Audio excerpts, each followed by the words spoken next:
Okay, siap. 360 step wagon. Ini player yang kecil sikit pun boleh buat touchscreen full HD. Kamera dalam side mirror. Nampak tu, bukan tebuk yang kecil je. Nampak tak? So kita tengok hasil dia. Boleh touchscreen lah.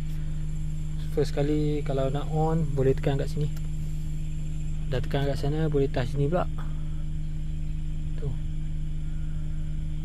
Okay, turn pakai double signal pun boleh on. Okay, siap. Calibrate semua cantik.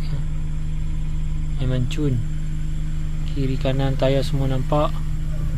Okay, so kalau ni 4 tayar, kiri, kanan, belakang boleh buat angle, power angle.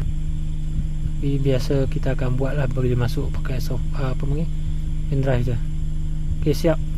Okay, dah ada 360. Reverse pun senang. Nampak kereta semua mana lah, angle ke.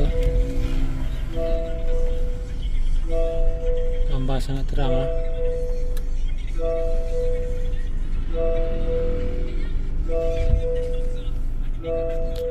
Nah, juga depan. Oh, memang puas hati.